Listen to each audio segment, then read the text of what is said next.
Hello guys! Kararating nga lang po yung amin pong in-order na ihawan. Yan. Hindi lang siya basta-basta ihawan ng isda. Yan, pwede rin siya sa mga gulay guys. Pwede rin sa mga karne-karne dyan, baka, manok. Yan, so ito nga yung guys, oh.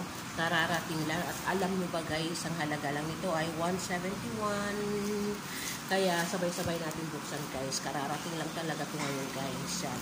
So pwede natin hindi na natin kailangan ng oil guys. Yan. Para naman mabawas-bawasan yung ating mga taba na walang oil tayo ang gagamitin. So open na natin ito guys.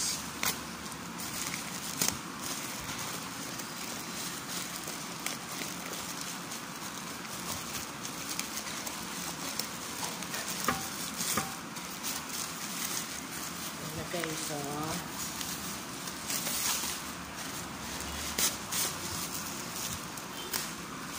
ito guys,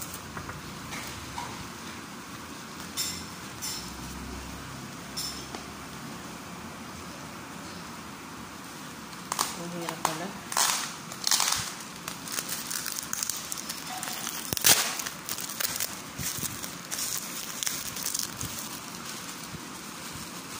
Ang hirap buksan.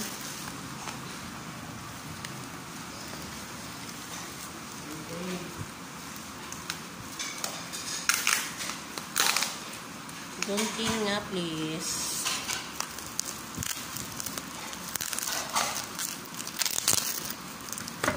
Yun o. Bilis ng gunting eh.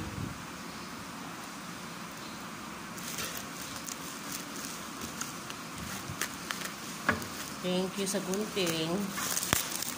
At mabubuksan na natin ito.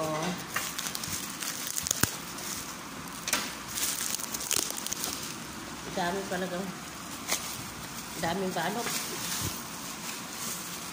Ayan. Ito na guys. Open na natin ito.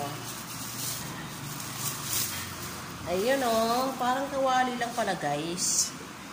Yan guys. So, parang kawali lang guys. O, diba? Oh, nakikita nyo guys. Oh, yan oh.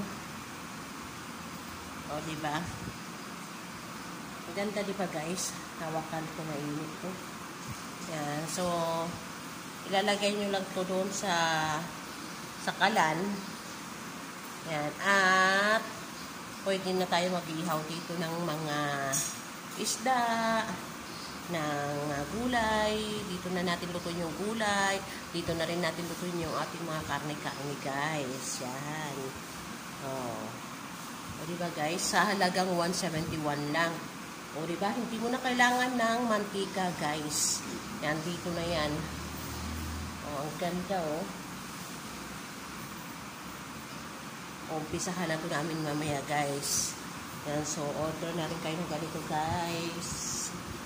O, diba? Para mabawas-bawasan yung ating pagkain ng oil. Yan. So, thank you guys. Thank you for watching.